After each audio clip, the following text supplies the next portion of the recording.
Not all battles are fought in the open. Some of the most dangerous weapons are invisible, subtle manipulations that quietly plant guilt, twist emotions, and erode self-confidence without a sound. What if day by day your feelings and actions are being shaped by an unseen hand, making you question your worth and choices? This book isn't just another manual on improving communication. It's a revealing exploration into the shadowy tactics of covert guilt trip manipulators, a force that can undermine even the strongest mind if left undetected. If you've ever felt trapped by inexplicable self-doubt or found yourself exhausted by emotional entanglements, you're about to uncover the truth behind the manipulation. Step inside and see the invisible. See the Invisible: Spotting Covert Guilt Trip Manipulators, written and published by Stealth Psychology. Chapter 1. Recognize the Hidden Patterns. Imagine a quiet evening at home, where a subtle shift in atmosphere signals the beginning of an exchange that you'll barely notice, until its effect has already changed your mood, your plans, and your perception of yourself. Julia, relaxed after a long day at work, has just sat down with a book when she hears her partner sigh heavily from across the room. She glances up, concerned, but he offers her only silence. Minutes pass. She breaks the quiet, asking if something's wrong. He responds in measured tones that make her feel as though she's failed him somehow, lamenting how lonely and unappreciated he's been feeling lately. Julia's evening begins to slip from her grasp, replaced by a churning worry that she should have noticed his unhappiness earlier, a worry that leads her to close her book and turn her attention entirely to comforting him, even though she was not at fault. In situations like this, the game doesn't announce itself. The manipulator's ultimate goal can range from emotional control to financial exploitation, from isolating you from friends and family to securing your blind compliance. Yet the methods remain dangerously similar, the slow, almost imperceptible construction of a psychological maze. Victims, often caring and sensitive by nature, do not see these patterns appearing. They explain away the odd feeling in their gut, dismiss the subtle shake in their confidence. Day by day, the lines that define their perspective blur, making it challenging to identify where their own emotions end and the manipulator's influence begins. Each conversation, every sigh and disappointed glance, is like a thread. Over time, these threads tighten until the victim's choices, priorities, and even their sense of self seem to revolve around pleasing or appeasing the manipulator. This hidden web is constructed from behaviors so ordinary on the surface that most people would never guess their true intent. And because the manipulator's tactics are quiet, framed as concern, disappointment, or even love, the manipulated learn to distrust their own instincts, doubting any interpretation that contradicts the manipulator's narrative. Friends might raise red flags, but the victim often dismisses their worries, defending the manipulator out of guilt, obligation, or misplaced loyalty. As the influence expands, the victim's ability to recognize their boundaries begins to wither. Emotional exhaustion, a vague but persistent shame, or a growing dread of saying no creeps into their every interaction. The alarming truth is that no one is entirely immune to these covert patterns. Even the most grounded individuals can be pulled in by someone with enough patience, intelligence, or persistence. The effects are cumulative and disabling, stripping away autonomy over weeks, months, or even years, until the victim looks back and scarcely recognizes how they arrived in this tangle of self-blame and anxiety. By the time the manipulation feels undeniable, the cost may already be deeply personal. Lost friendships, depleted finances, eroded trust in oneself. Yet learning to spot these invisible influences before they solidify is the first and most crucial act of self-defense. Beneath the routine and the ordinary, a complex game is being played.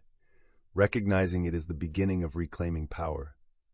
The silent damage wrought by covert manipulation seeps far beneath the surface, corroding self-esteem and clarity without leaving visible wounds. When someone's reality is quietly bent to fit a manipulator's will, emotions become muddy and confusing. Victims, unsure of themselves, are plagued by pangs of guilt and relentless self-doubt, even over innocuous choices and trivial interactions. Decision-making, once straightforward, is suddenly weighed down by fear of disappointing or upsetting the manipulator. That fear grows like a shadow, influencing even the smallest matters, what to wear, whom to talk to, or how long to stay out, all colored by the manipulator's expected reaction. Those caught in this web spend precious energy running through mental checklists, striving to avoid pain or conflict, instead of making decisions based on their own values or needs. Psychological research has shown that when people are consistently subjected to subtle blame or guilt, their brains develop patterns of hypervigilance and avoidance, rewiring natural confidence into hesitancy. Real-world studies, such as those on emotional abuse in long-term relationships, reveal a troubling cycle. The more someone is manipulated, the more they doubt themselves, which in turn makes further manipulation easier. The process creates an ever-deepening quicksand. For example, Mark, a young professional, shared how years of manipulative, friendly advice from a childhood friend left him believing he never measured up. Every interaction brought pointed reminders of failures, cloaked as concern. The friend's goal wasn't obvious power, but rather to keep Mark dependent, believing only this toxic friendship offered real acceptance. Over time, Mark's ambitions shrank, his circle diminished, and his sense of worth became tethered to the other's approval and mild praise, making recovery from this cycle painfully difficult after the fact. Relationships bend and buckle under this pressure. Slowly, what started as mutual love, collegial respect, or loyal friendship shifts into a different hierarchy, one person subtly holding all the strings. Communication loses its honesty. The manipulated begin filtering thoughts and feelings, walking on eggshells, never sure which comment might set off a subtle wave of disappointed silence or controlling reassurance. This emotional isolation increases dependence on the manipulator, since outsiders rarely see what's truly happening behind closed doors. Even when outside voices wonder aloud why the victim is changing or retreating, the insidious poison of manipulation whispers that it's the victim's own fault, a lie internalized with time and repetition. Why do smart, resilient people fall into these traps? Psychological experiments like Stanley Milgram's or the Stanford Prison Experiment illustrate that social influence can override an individual's judgment more easily than most imagine. Guilt, especially when delivered in calculated, repetitive doses, can be a more powerful force than anger or threats. Many manipulators rely on years of practice, exploiting natural human empathy and a desire for harmony. The need to belong, to avoid shame, or to be good are levers used with chilling precision. Victims hesitate to name the problem because its outlines are so blurry. These are not wounds you can point to, just an accumulating fog that clouds every interaction and erodes the strength to stand against it. The urgency to learn how to spot such tactics cannot be overstated, for manipulation leaves emotional scars that shape lives for decades. Left unchecked, it slowly unravels the will to reclaim agency, trapping its victims in cycles of coerced choices and diminishing self-trust. Awareness becomes survival. Now, as the mechanics of manipulation begin to take shape, the next crucial step is to uncover the secret warning signs most people overlook, the tiny red flags waving silently in the backdrop of daily life. Covert manipulators are strategic in choosing their targets. They instinctively gravitate toward individuals who possess a strong sense of empathy, loyalty, and an innate desire to support others. Strengths that, paradoxically, become vulnerabilities in the presence of psychological gamesmanship. The manipulator's process is often so subtle that even the most vigilant person may not perceive the first steps being taken. At the outset, manipulators might use casual remarks, mild disappointments, or disguised praise to gauge a response. They study who apologizes most readily, who shifts their plans to accommodate others, and who avoids conflict to keep peace in relationships. These minor tests allow manipulators to identify individuals who are more susceptible to guilt, persuasion, or emotional responsibility. Consider Anna, a teacher noted for her kindness and reliability. She offers to help a new colleague, Simon, adjust to the school's routines. Initially, Simon appears grateful, but he soon begins requesting favors, small at first, then more intrusive, until Anna finds herself grading his assignments and covering his classes with little reciprocation. Whenever Anna hesitantly resists, Simon sighs or hints at how overwhelmed he feels, suggesting, "I thought I could count on you." Anna, sensitive to others' burdens, feels compelled to help, dismissing the unease creeping into her consciousness. The manipulator rewards her compliance with intermittent doses of appreciation, creating a reinforcement cycle that locks Anna ever deeper into the pattern. Another telling scenario unfolds in family settings, where roles are defined and reinforced over years. Elliot, the youngest sibling, becomes the emotional caretaker for his mother, who regularly expresses disappointment when her emotional needs aren't met. By sharing stories of sacrifice, how she gave everything up for her children or endured hardships alone, she positions guilt as a tool, drawing Elliot into a lifelong role of appeaser. With each act of caretaking, Elliot feels both momentarily relieved of the burden and, paradoxically, increasingly responsible for her happiness, a trap set by the repeated, low-key reminders of his duty. These stories, drawn from lives both ordinary and complex, share common threads. At their core are subtle psychological shifts, marking the progression from autonomy to entrapment. The manipulated individual starts to second-guess decisions, monitors reactions closely, and prioritizes the manipulator's feelings over their own. This leads to a cycle of self-censorship and emotional labor performed at the expense of personal well-being. Over time, ordinary disagreements shimmer with unspoken tension, every gesture weighted with hidden meaning and potential fallout. The psychological toll is a steady erosion of confidence and trust in one's perceptions, a process that unfolds in shadow, rarely recognized until the pattern is deeply entrenched. This knowledge is critical for self-defense. When you begin to identify these manipulative patterns, first in stories, then inevitably in your own experiences, you reclaim the foundation of resistance. These are not theoretical ideas, but daily survival tools.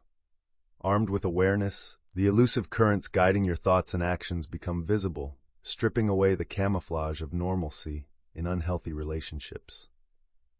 Understanding the manipulator's tactics is the indispensable first step toward disrupting their influence and asserting your own autonomy.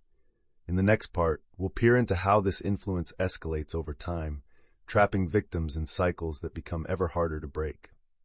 Chapter 2. Decode Emotional Manipulation.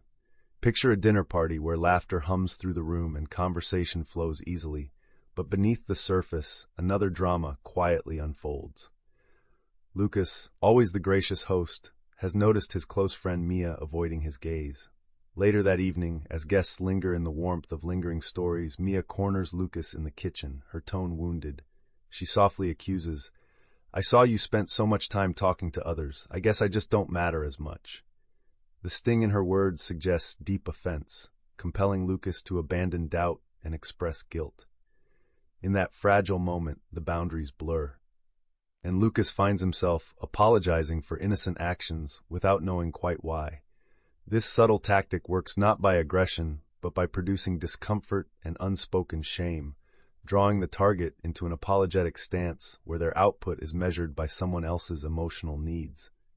The manipulator's goal, in this case, is emotional control, though for others it might be financial exploitation, forced loyalty, or isolating you from friends and family. What makes emotional manipulation so insidious is that victims are made to feel as though the faults reside within themselves. By scripting interactions to elicit guilt, remorse, or the sense of always falling short, manipulators make their targets doubly captive, imprisoned by both circumstance and emotion. Victims, overwhelmed by the pressure to right a supposed wrong, attempt to win back balance and peace, rarely considering that the emotional turmoil has been carefully orchestrated.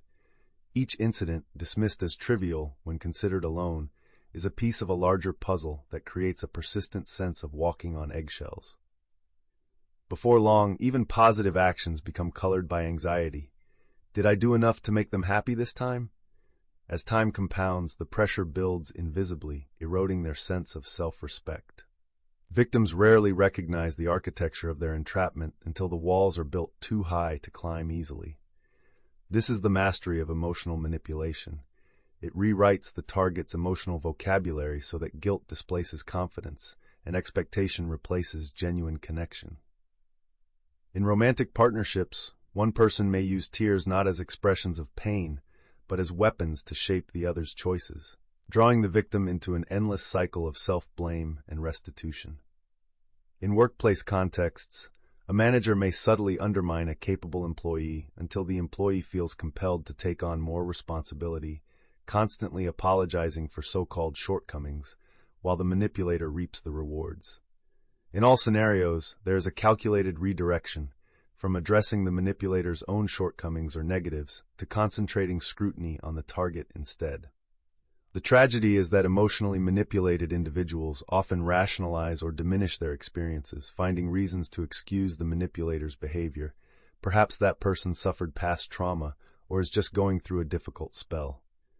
This self-absolution extends the cycle and deepens the wound.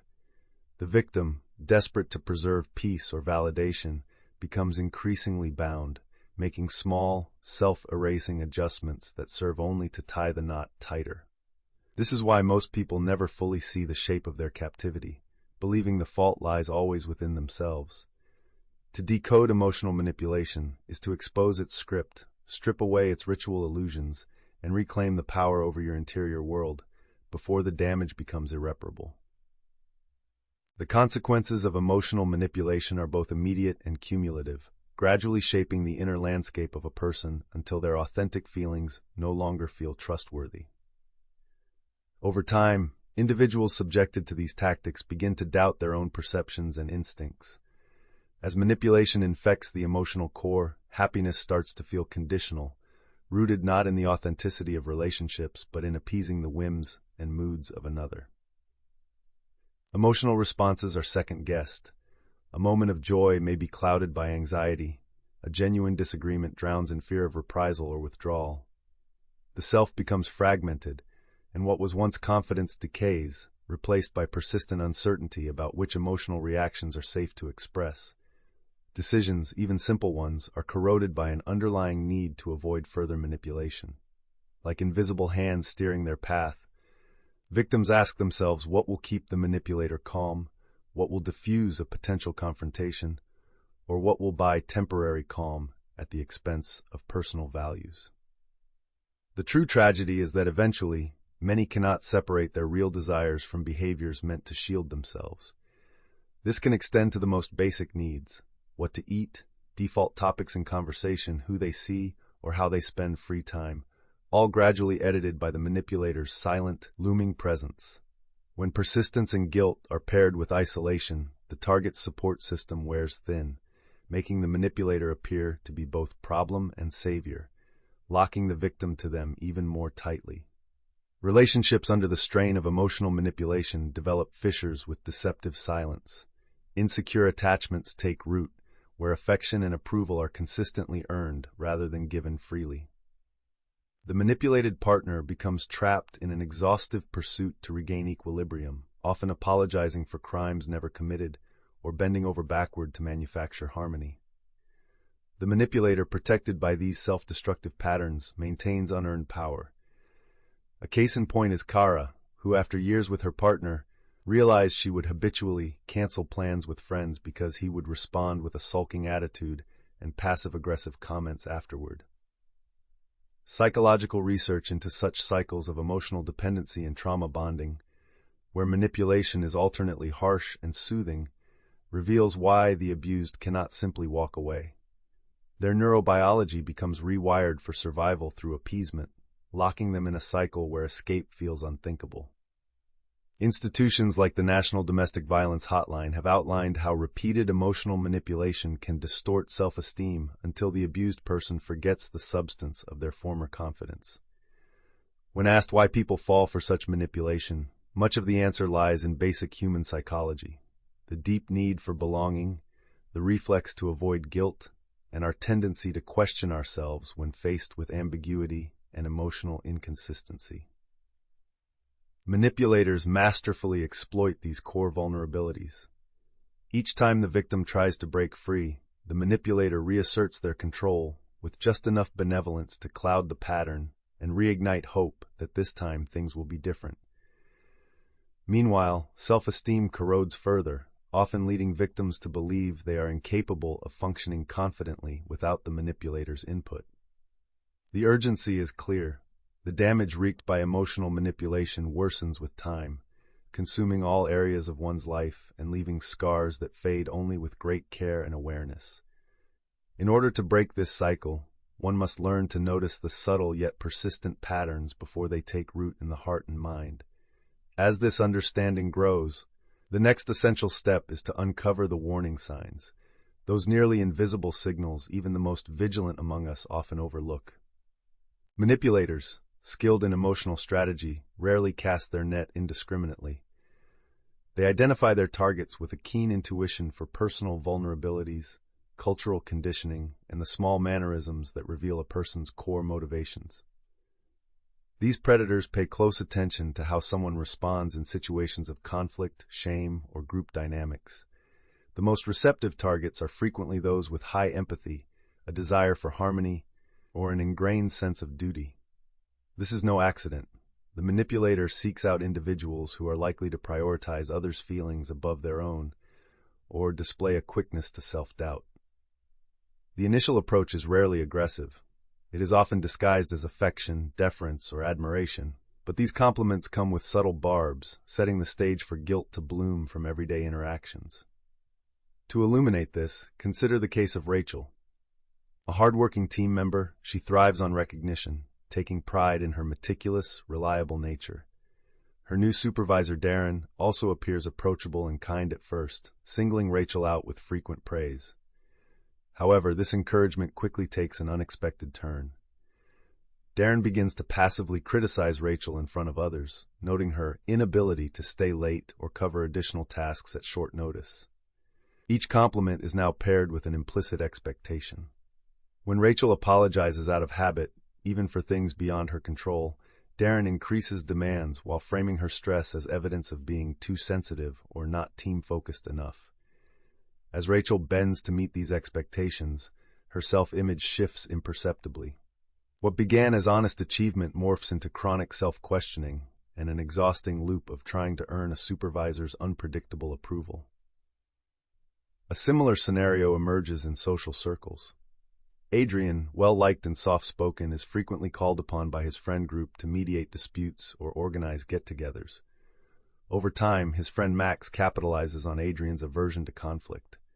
When an argument arises, Max privately blames Adrian for not holding the group together, all while positioning himself as the sympathetic ally who understands the pressure. Adrian, desperate to restore order and friendship, excuses Max's behavior and tries harder to make everyone happy, never seeing how Max's manipulations direct group loyalty away from others and toward himself. With each incident, Adrian's boundaries weaken, turning genuine friendship into obligation-driven servitude. These situations reveal the subtle psychological shifts at play. Manipulation siphons personal clarity little by little. Targets become preoccupied with self-monitoring, fearing they are too demanding, insensitive, or flawed. The manipulator feeds off this doubt, manipulating perception so that targets mistake exploitation for their own shortcomings. Meanwhile, the healthy doubts and frustrations victims experience are rationalized away, chalked up to personal failings. Over weeks or months, the ability to recognize authentic emotional needs and set limits is supplanted by chronic self-sacrifice, fear of rejection, or crippling anxiety over imagined slights. This type of nuanced control is not accidental. It is cultivated through observation, practiced responses, and honed attacks on self-worth. By seeing the way manipulators choose and condition their victims, you begin to realize that defense starts with knowledge. Awareness transforms confusion into clarity, providing the first anchor to break free from invisible strings. With this foundation, you are better equipped to witness how these manipulative cycles build and deepen. The key to resisting further entrapment lies in recognizing escalation as it unfolds. Chapter 3. Uncover the Guilt Illusion. In the quiet aftermath of an exhausting family gathering, Jessica sits at her kitchen table, replaying the evening's words. Her mother's voice, soft but somber, lingers. "If only you visited more, your grandmother might be happier, but I suppose you're just too busy with your own life now." Though it sounds like concern for Jessica's elderly grandmother, the edges of accusation are razor sharp. A wave of guilt crashes over Jessica, causing her to question her priorities and feel compelled to reorganize her life, not because of true personal desire, but to avoid the crushing weight of disappointment placed upon her shoulders. The strategy at play here is nearly invisible. Jessica's emotions are being manipulated with surgical skill, causing her to conflate natural independence with selfishness and her legitimate boundaries with the illusion of brutal neglect. This scenario repeats itself in countless forms, each one using guilt and implication as a primary weapon. The manipulator's core objective may shift from emotional control to securing steady compliance, or even engineering gradual social isolation.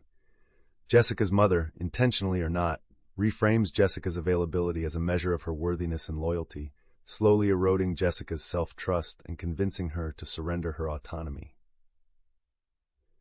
What appears on the surface as a simple request or an innocent expression of sentiment is a precision-crafted emotional lever. The victim, primed by cultural or familial expectations, internalizes the narrative that to refuse is to inflict pain, or worse, to be a bad daughter, friend, or partner. Over time, the guilt illusion works like a fog, blurring the dividing line between one's authentic self and the needs of another person. Tragically, those entrapped by the guilt illusion rarely perceive it as manipulation. They conclude they have truly let someone down. Their sense of self is gradually redefined as a continual project of repair and appeasement. When issues arise, the victim is trained to scrutinize themselves rather than assess the legitimacy of the manipulator's demands. Personal sacrifice is celebrated, while self-advocacy is branded as coldness. Day by day, this illusion of moral duty multiplies, stretching its reach into every area of life, raising children, pursuing careers, or making the most modest of personal choices. Responsibilities multiply out of guilt rather than genuine will. As the net tightens, the power of guilt is self-replicating. The manipulated individual not only alters actions, but changes their thoughts and beliefs to heat their own compliance. Failing to recognize the full scope of this entrapment is what gives it such force. The illusion appears benign, cleverly masquerading as moral guidance or gentle concern when, in reality, it is a deeply destructive form of psychological control. By the time the victim recognizes that love or duty has become synonymous with self-betrayal, the changes in their identity can feel irreversible. But unraveling this illusion is possible for those willing to expose its structure. Guilt, once illuminated for what it is, a manufactured emotion used as a means of control, can lose much of its oppressive power, making room for authenticity to reemerge. The secret is learning to see through the disguised grievances, to uncover what hides behind the polite sighs and loaded statements, and to resist the urge to self-sacrifice when the cost is the loss of self. The guilt illusion serves as a silent saboteur in the psychological landscape, insidiously altering the victim's emotions and worldview. The power of this tactic lies in its ability to marshal shame and obligation as invisible shackles. Emotionally, those caught in such dynamics often report feeling perpetually anxious, hyper-aware of every word and gesture. They learn to anticipate disappointment and begin walking through life braced for the next subtle reproach. Stress, resentment, and self-blame become background noise, draining joy from normally fulfilling areas of life. Indecision festers, for every choice appears fraught with the risk of wounding others or exposing oneself as uncaring. Desires and priorities are continually weighed against the possibility of triggering yet another guilt-laden exchange, leaving the person frozen in uncertainty or smothered by chronic overcommitment. Decision-making, under the influence of engineered guilt, becomes a fraught exercise in damage control rather than genuine self-expression. A case study shows how Lisa, an otherwise confident executive, found herself agreeing to endless new demands from a colleague whose disappointment was communicated not with open anger, but with downcast eyes and stories of personal hardship. Soon Lisa began staying late, taking on burdens no one else volunteered for, her energy and mental clarity dissipating day by day. What should have been professional negotiation devolved into an internal contest, where Lisa's need for peace always outweighed her need for balance. The relentless pressure of invisible obligation bred a corrosive self-doubt that echoed into her personal relationships and even her sense of self-worth. On a relational level, the guilt illusion deeply distorts bonds, eroding the natural reciprocity that forms the foundation of healthy connections. In families, children grow into adults who cannot set boundaries without shame, replaying old dynamics where love feels contingent upon endurance and perpetual self-sacrifice. Friends drifting apart may have roots in one-sided support that ultimately frays as the giver becomes saturated with unmet needs and emotional exhaustion. In romantic partnerships, the manipulated partner comes to believe their role is to heal the other's wounds no matter the cost, their own happiness an afterthought. Psychological research backs up these observations, revealing the broad impact of chronic guilt.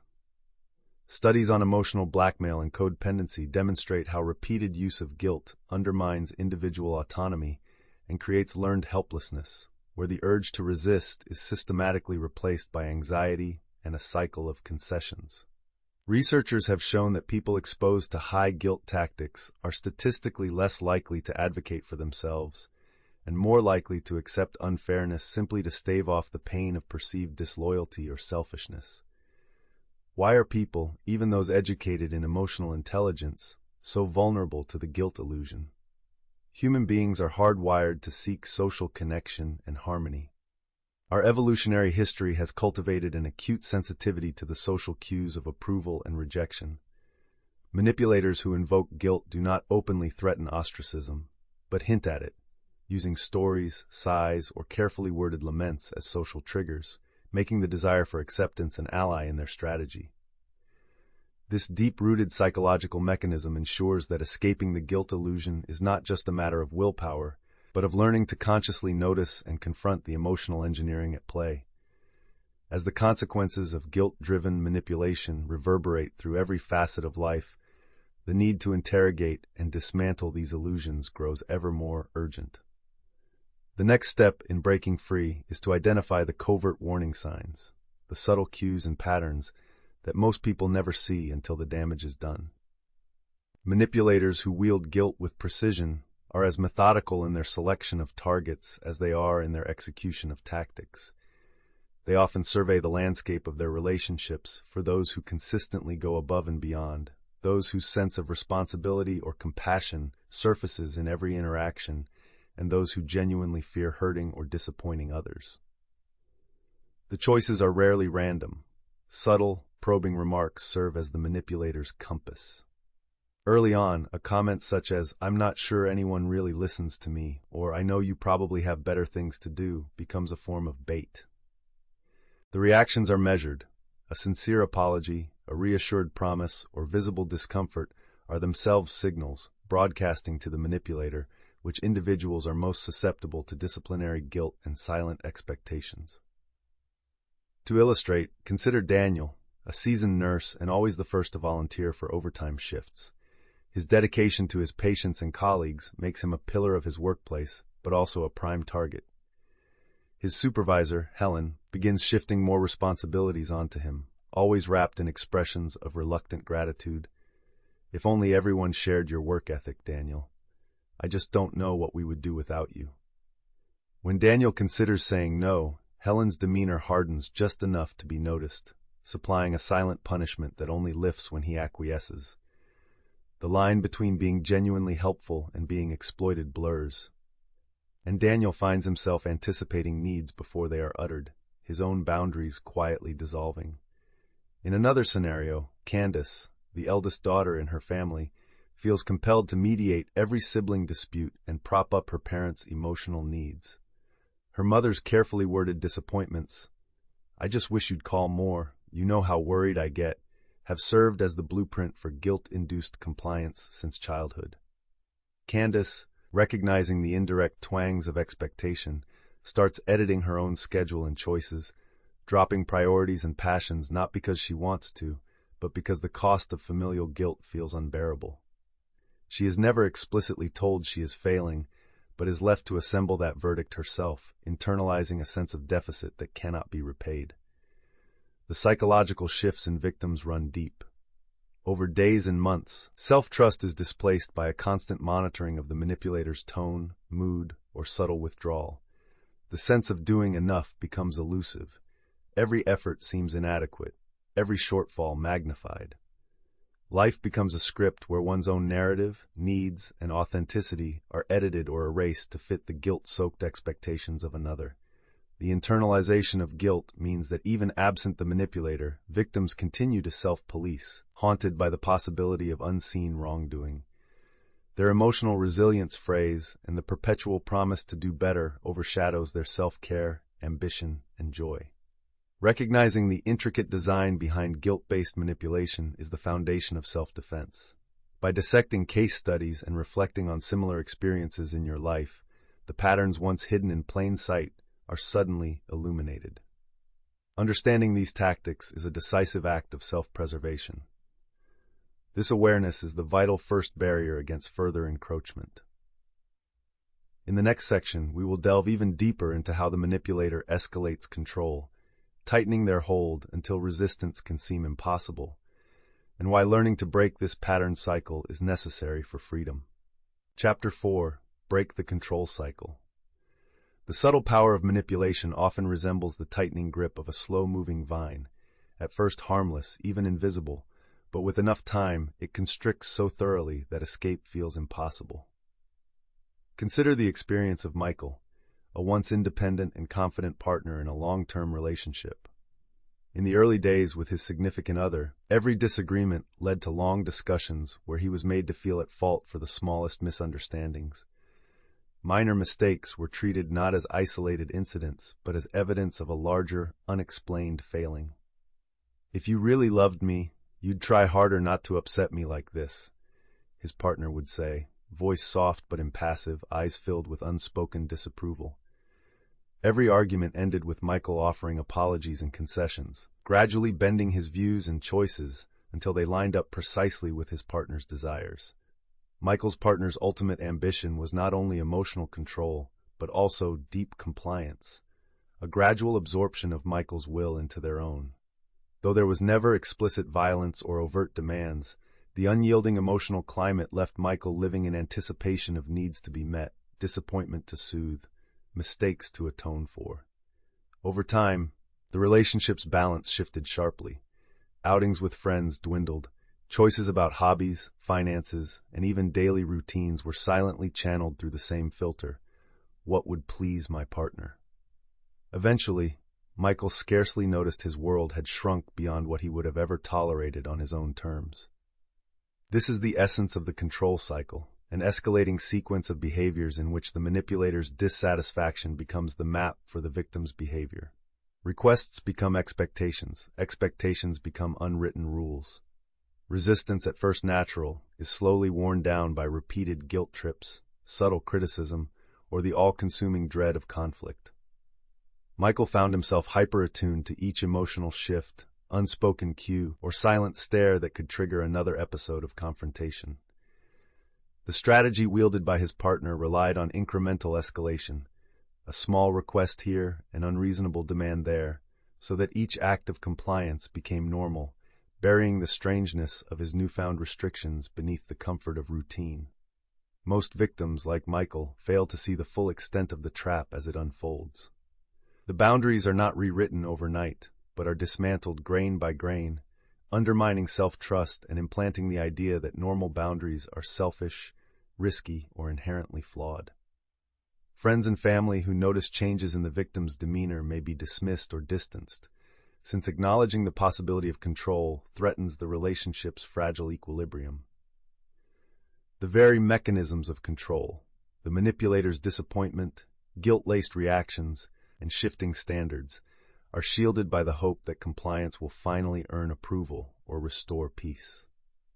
The tragedy is that by the time the circular pattern becomes unmistakable, the victim's identity and resilience have been so altered that breaking free seems unthinkable. A person who would have recognized and resisted manipulation at the beginning finds, after months or years, that the path out is shrouded in confusion, fear, and loss.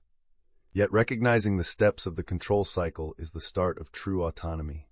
By understanding how routine behaviors mutate into unbreakable rules and how the need for peace is transformed into a cage, one gains the clarity necessary to initiate change. Here within this progression, the roots of entrapment dig deepest. Yet, it is here that the possibility for disruption also begins. The control cycle operates with devastating precision, seeping into every facet of the victim's mind and relationships. As the manipulator's influence increases, emotional landscapes are fundamentally reconfigured. Anxiety becomes ever present, a subtle dread that arises each time the manipulator's mood shifts or when an expectation may have been missed. The victim internalizes responsibility for keeping the peace, worrying incessantly about the next imagined misstep. This chronic vigilance drains joy from daily life and fosters an environment where genuine happiness is rare, replaced by the fragile comfort of not having provoked disappointment or displeasure. Independence withers as even simple decisions like choosing an outfit or making dinner plans are made with the manipulator's preferences and potential reactions at the forefront of the mind. The victim starts to lose faith in their own judgment, believing the self-doubt instilled in them is evidence of their own inadequacy rather than the relentless erosion caused by the ongoing control. At the level of relationships, the consequences are profound. Healthy connections depend on mutual respect and shared decision-making. Manipulation, however, transforms these partnerships into lopsided agreements, where the manipulator quietly rewrites the rules. Emotional closeness is substituted with obligation. Affection is tied to compliance, and conflict is used strategically to wear down resistance. In a documented psychological case study, Tara, a bright university student, described how her boyfriend subtly increased his control. First, he asked her to spend weekends together to grow closer, then showed disappointment if she attended social events without him, and finally escalated to frequent accusations about her commitment whenever she asserted independence. The initial sense of romance and exclusivity gradually mutated into isolation and self-doubt. According to Tara, her memories of joy and excitement were progressively replaced with guilt, apprehension, and a ceaseless effort to manage his emotions while stifling her own needs. The mechanisms underpinning the control cycle are backed by substantial psychological research. Repeated exposure to criticism, inconsistent rules, and shifting expectations eventually lowers the victim's resilience, making them more likely to comply with even unreasonable requests.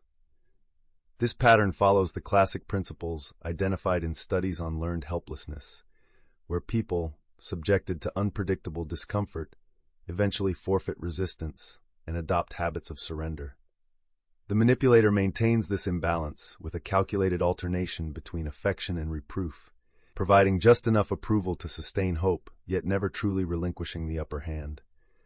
In the process, the victim's self-esteem is chipped away, each concession reinforcing the belief that asserting needs or boundaries is dangerous, selfish, or futile. Even as distress grows, the individual struggles to identify the manipulation, since the shifts happen incrementally, always cloaked in care or rational justification. Why do people remain ensnared by the control cycle? Human beings have an evolutionary bias towards social cohesion and harmony.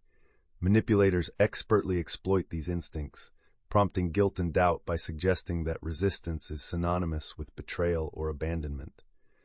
Hoping to restore harmony or avoid further pain, victims adopt habits of appeasement, unaware that these concessions lead them deeper into the trap. Each time they yield, new lines are drawn around what is acceptable, steadily compressing freedom and self-esteem. With emotions and relationships in the grip of these cycles, the need to bring their contours into the light grows urgent. The next critical step lies in identifying the subtle warning signs, those early clues and turning points, before the roots of control tighten beyond recognition.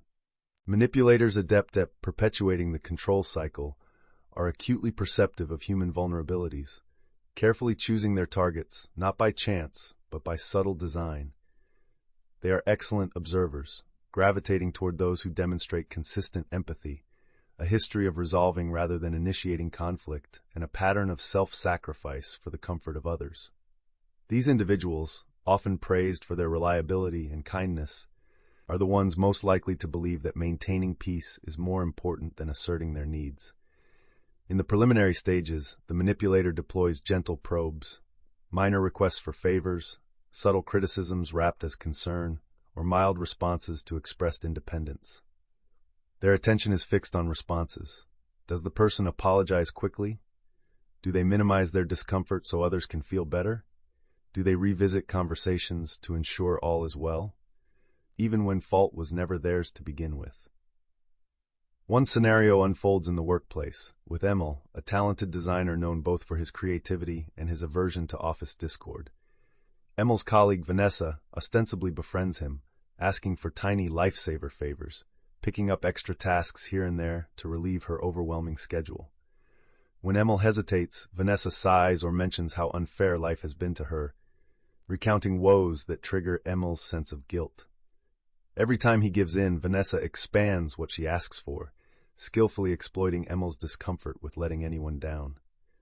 Over time, Emil begins to preemptively shoulder responsibilities, redefining his job in service of another's comfort. He notices but suppresses resentment, telling himself that being a good coworker means never refusing the needs of others. Elsewhere in the context of family, Michelle experiences the control cycle with her older brother James. Throughout childhood, she was the peacemaker, always stepping between James and their parents during arguments, making herself responsible for restoring harmony. As adults, James calls Michelle regularly, not for connection, but to vent his frustrations or ask for favors with a heavy undertone of disappointment when she cannot oblige immediately.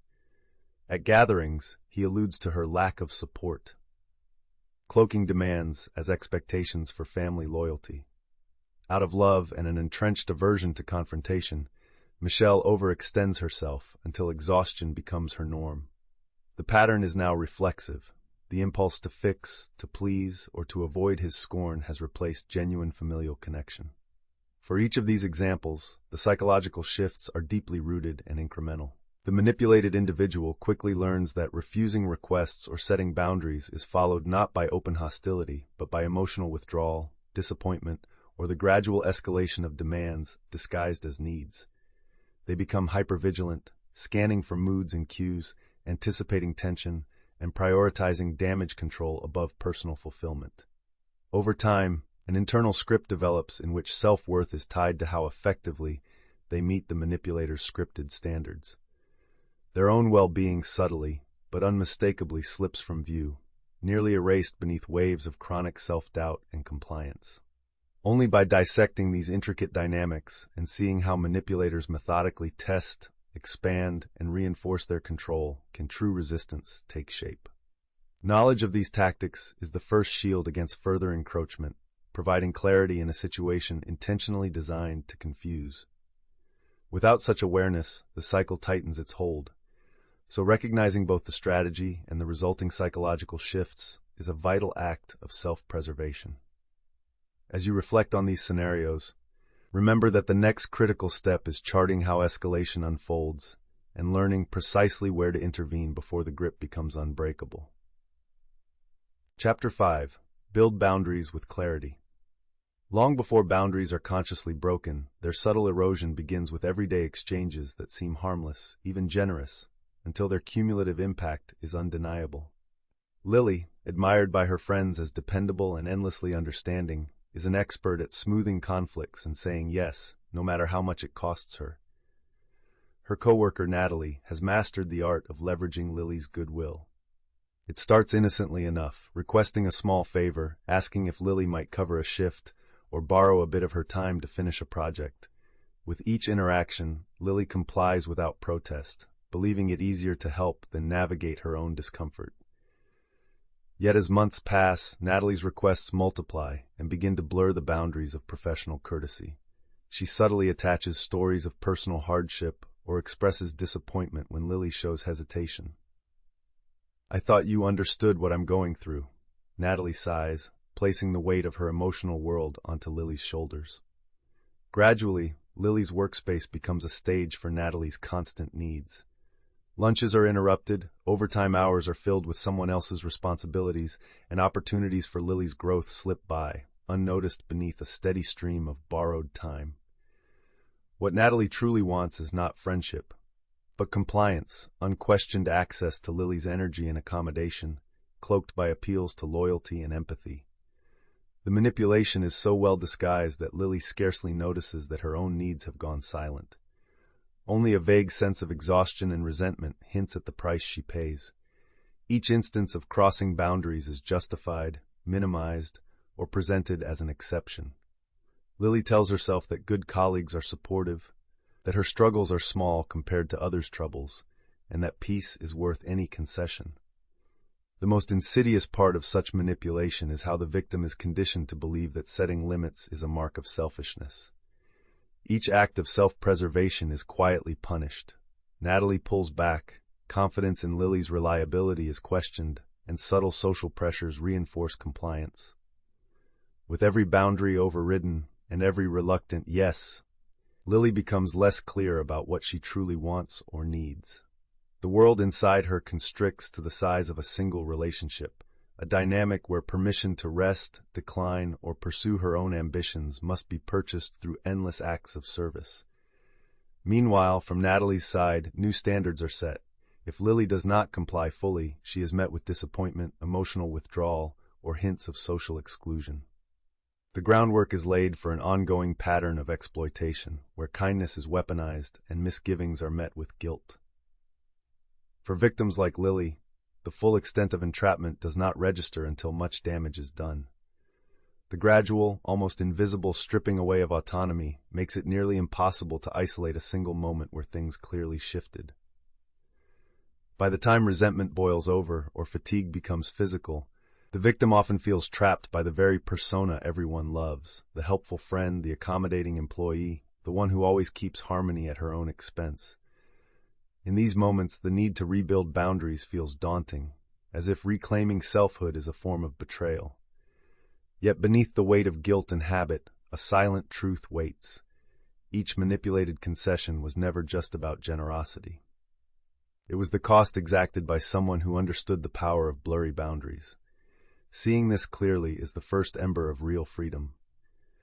The absence of clear boundaries, especially when worn away by manipulation, leaves a person dangerously exposed to cycles of emotional depletion and psychological confusion. Over time, the impact on Lily's emotional state is profound. Her once dependable sense of security and contentment is replaced by a simmering anxiety that she cannot name. She becomes increasingly sensitive to the moods of others, developing a finely tuned vigilance for signs of disappointment or reproach. This hyper-awareness consumes her mental energy, as if each decision in her work or friendships is a test she must pass to sidestep criticism.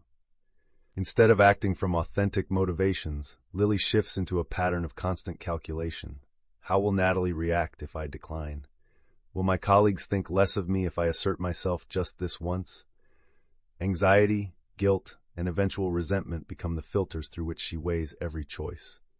This chronic appeasement radically distorts the course of Lily's decision-making. Choices that once reflected her personal goals or preferences are now interrupted by a rehearsed inner debate about loyalty and obligation. She finds herself prioritizing Natalie's emergencies, or even her imagined fears, over her own professional aspirations, family obligations, or need for rest. As these intrusive decisions mount, Lily's relationship with herself warps. Doubts creep in around her competence, her right to say no, and her very worthiness apart from serving others' needs.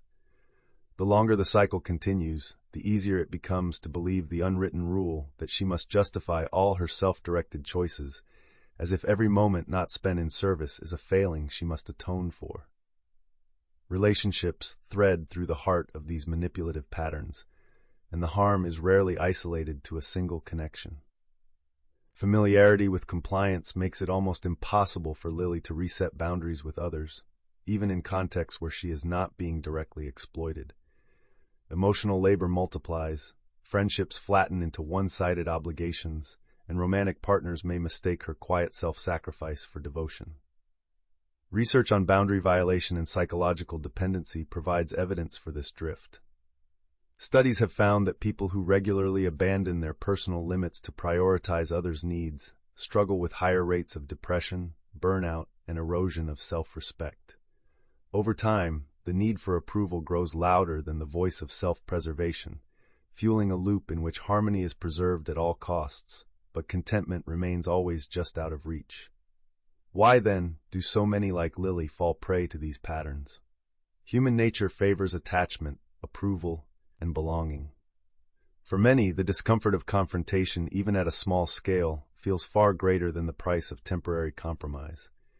Manipulators understand that most people, when subtly shamed or made to feel responsible for another's comfort, will choose peace over principled refusal. Guilt is a powerful reinforcer, and the complement of being the reliable one is a potent mask for ongoing exploitation. Lily's gradual realization, a sense that something precious within her is leaking away, arrives only after years of self-suppression. The real danger is that her standards for what is tolerable shift in imperceptible increments, disguised as kindness instead of coercion. The cost of blurred boundaries is cumulative, hidden in the daily sacrifices that add up to lives lived in service of someone else's ends. To protect oneself, the next essential step is learning to identify the earliest and most overlooked signals, those subtle shifts and small concessions that mark the true beginning of a boundary's collapse. Manipulators skilled at erasing boundaries have a keen sense for those around them who crave harmony and whose sense of self is deeply tied to their capacity for generosity. Their pattern is predictable, but often incredibly difficult to decipher from the inside. The search for a target often begins with gentle but pointed requests or confessions, usually when the potential victim is already offering help or support. For instance, Lena, a teacher with a reputation for compassion, attracts a new colleague, Mark, who consistently forgets deadlines or suffers personal crises just as grading periods approach. At first, Lena is happy to step in, believing her actions will foster a supportive team culture. Mark observes her willingness to say yes, and then begins to lay emotional groundwork. His requests become more frequent, punctuated by stories that tug at Lena's empathy, framing any reluctance on her part as a failure to live up to either friendship or professional duty. After several cycles, Lena finds herself anticipating Mark's needs before he voices them, organizing her workload around what he might require or expect rather than what she herself values. The shift is insidious. Initially, Lena copes by rationalizing her increasing exhaustion and work strain. After all, her identity is built around being reliable. Gradually, however, she senses resentment building, though it is swiftly suppressed by guilt each time she entertains the idea of refusing Mark. Each small concession becomes a precedent, making it ever more difficult to say no, and each act of compliance redefines her perception of where her duties end and self-care should begin. In another common pattern, this collapse of boundaries emerges in intimate relationships. Jacob, whose ability to listen and provide emotional comfort made him a beloved partner, falls prey to his girlfriend's escalating dependence. She continually shares her fears, insecurities, and frustrations, constructing an environment where Jacob feels solely responsible for her happiness and emotional regulation. If he gently asserts his need for rest or space, she invokes their past, reminding him of all the times she was let down by others, implying that Jacob's care is her last safe harbor. Over time, Jacob's personal interests, which once kept his spirit lively, become sidelined in favor of maintaining peace and comfort in the relationship. Every attempt to reestablish even modest boundaries is met with icy silence, subtle guilt, or tears, reinforcing the sense that his rejection is catastrophic. The emotional cost compounds. Jacob slips from confident autonomy into chronic anxiety and vigilance, wrapped in a narrative where his self-worth is judged by his ability to anticipate and meet another's every need. The psychological shifts, though often unspoken, are devastating in their quiet persistence. The victim transfers their internal compass from self-reference to external validation. The need for mutual respect is replaced with chronic self-monitoring, and openness to new experiences is traded for the predictability of compliance. In trying to manage or prevent relational ruptures, the manipulated internalize a sense of conditional acceptance, believing, perhaps unconsciously, that their worth will evaporate if they assert themselves directly. This self-betrayal cements the manipulator's power and perpetuates a cycle that is incredibly difficult to disrupt without conscious intervention. Recognizing these manipulative blueprints is vital, a form of self-defense whose absence is keenly felt every time a person gives more than they can afford, emotionally or otherwise. Understanding how skillfully boundaries are eroded, and sometimes erased, not only clarifies the path manipulation takes, but also reveals where defiance must begin. The journey of resistance starts in these moments of realization, providing the leverage needed to reverse the cycle of exploitation. In the following section, we will closely examine how the manipulator's tactics escalate, tightening the structure of control and making the need for boundaries all the more urgent. Chapter 6. Reclaim Emotional Independence. True emotional independence can feel foreign, even dangerous, when life has been quietly shaped by the hands of manipulation. The slow theft of autonomy does not announce its arrival with grand gestures, but through the subtle rearrangement of a person's priorities, routines, and desires. Imagine Ethan, a skilled architect admired for his creativity and gentle disposition.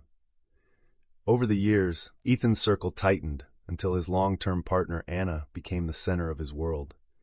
What appeared at first to be a story of closeness was in truth a strategy of control. Anna gradually made Ethan's career ambitions seem selfish if they conflicted with shared plans or her own aspirations. Invitations from friends were met with whispered doubts. "Don't you think we've outgrown them?" When Ethan protested, Anna responded, "You're free to do what you want, but I just don't see why you'd choose them over me, or us." Each subtle nudge away from his broader world felt like a personal choice, a reflection of Ethan's own values, until almost imperceptibly, those choices stopped feeling like his own. The manipulator's ultimate goal in Ethan's life was not overt isolation, but an intertwining of control and dependency so complete that he could no longer draw clear distinctions between his wants and Anna's needs. The silent genius of the tactic was that Ethan believed he was volunteering his loyalty, stepping back for love. The narrative that his independence was incompatible with intimacy grew stronger each time Anna redirected disappointments or doubts back toward Ethan's supposed failings.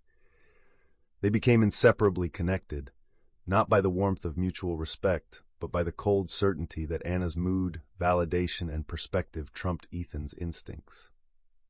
Social invitations faded. Weekend projects, career opportunities, and even private hobbies slowly vanished under the weight of Anna's persistent, unspoken disapproval. Ethan assumed he was keeping the peace. He told himself that compromise was evidence of maturity and devotion, not a symptom of losing himself. By the time Ethan questioned his own desires, the boundaries between him and Anna had largely eroded. He found it difficult to remember the last decision he made without weighing its effect on Anna first. Subtle protests, from friends or family, were easily dismissed because the changes had no single dramatic incident. Instead, the us had consumed the me. Looking back, Ethan realized he had constructed a life around the avoidance of conflict, unconsciously seeking Anna's approval in every personal choice. The real trap wasn't open hostility or visible restriction. It was the engineered belief that autonomy was selfish or dangerous, a myth Anna carefully nurtured until Ethan's emotional independence became a stranger. Such stories are all too common, yet remain largely invisible, masked as ordinary partnership or expected sacrifice. Most victims uncover the sabotage of their independence far too late, noticing only a faint longing for lost dreams, unexplained fatigue, or persistent anxiety that seems to have no clear source. What is most difficult to see, and even harder to undo, is how thoroughly manipulation rewrites the instinct for self-trust and dilutes the courage required to reclaim personal agency.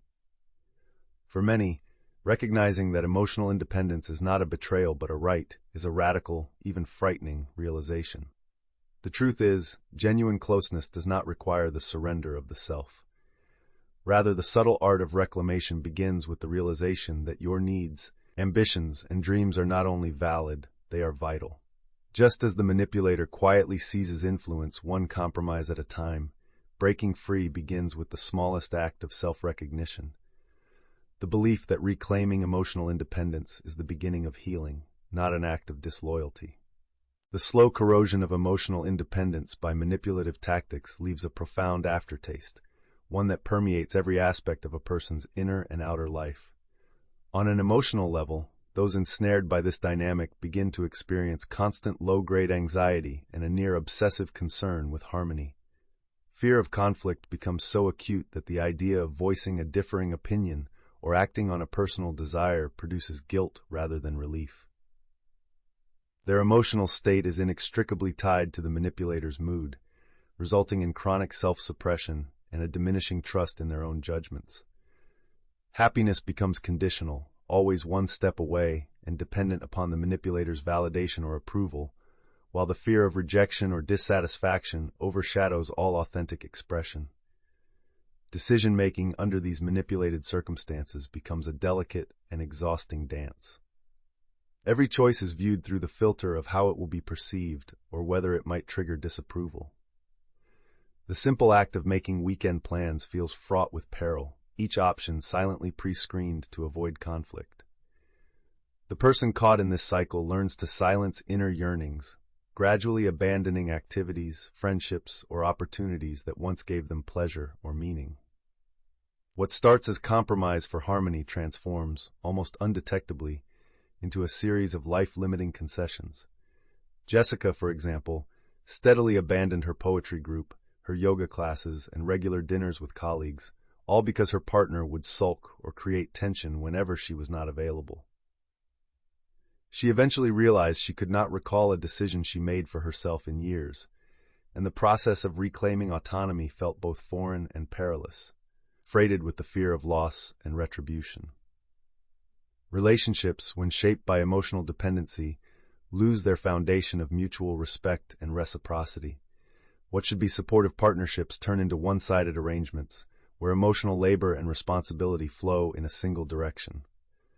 Partners who once saw themselves as equals become trapped in hierarchies, with one quietly wielding influence and the other conceding, bit by bit, their agency and voice. The nihilistic effect of this is exacerbated by the manipulator's capacity to rewrite narratives in their favor.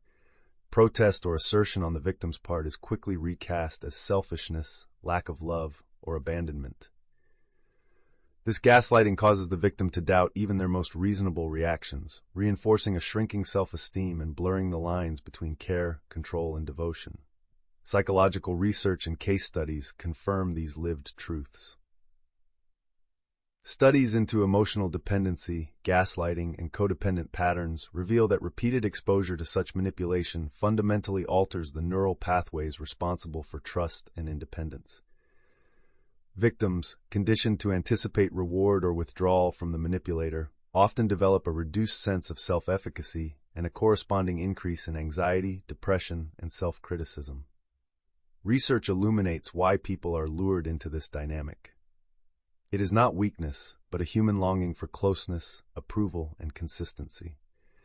The manipulator exploits these noble desires, turning them against the individual until sacrificing oneself for peace becomes unconsciously ingrained. Escaping the illusion of unity forged by manipulation requires unsettling honesty and courageous reflection. The urge for safety, predictability, and acceptance are universal. It is how they are weaponized against us that must be recognized and resisted. It is only by seeing these patterns for what they are, not what we are told they represent, that the slow work of emotional reclamation can begin. In the next part, we will unmask the often hidden signals that mark the earliest compromises of emotional independence, learning to see the warnings before our sense of self dissolves under another's control. Manipulators who target emotional independence do so with precision, scanning for those most likely to internalize their responsibility for others' happiness. They gravitate toward individuals who exhibit strong empathy, a desire for harmony, and a tendency to put others' needs first. The chosen target is often someone whose identity is closely linked with service, helpfulness, or being perceived as understanding and gentle. In the early stages, the manipulator gently probes through seemingly minor tests, questioning the target's choices, casting subtle doubt on their priorities, or framing desires for autonomy as evidence of selfishness. These early exchanges are rarely aggressive but thoughtfully designed, relying on a combination of praise, concern, and emotional withdrawal to assess and reinforce compliance. An everyday example is Anna, who was often described as the glue of her family. Eager to keep peace, she found herself repeatedly accommodating her brother's wishes for holiday gatherings, travel plans, and important life events. Over time, the requests shifted from logical negotiation to expectation. Whenever Anna suggested her own preferences, a different location, a separate gathering, or time spent with friends, her brother would react with melancholic disappointment. "It just seems like you care less about the family every year," he'd say, withdrawing emotionally until Anna relented. Anna was not forced. She accepted the blame, viewing her own independence as a threat to her family's unity, and began preemptively sacrificing her desires to maintain what she thought was harmony. As the pattern solidified, Anna noticed her opinions were rarely voiced anymore. She found herself anxiously replaying conversations, striving to predict and satisfy her brother's needs well before situations arose. In romantic lives, the script plays out with equal subtlety. Consider Leo, whose loving nature and willingness to support his boyfriend Adam became the foundation for ever-tightening control. Adam began by framing Leo's connection to his friends as emotionally unsafe for their relationship, planting seeds of doubt about outside influences and loyalty. Instead of objection, Adam responded to Leo's social plans with silence or pointed questions. "I guess I thought we were each other's top priority now." Over weeks and months, Leo's contact with friends shrank, new hobbies were abandoned for couple activities, and every major choice became a balancing act centered on Adam's pleasure.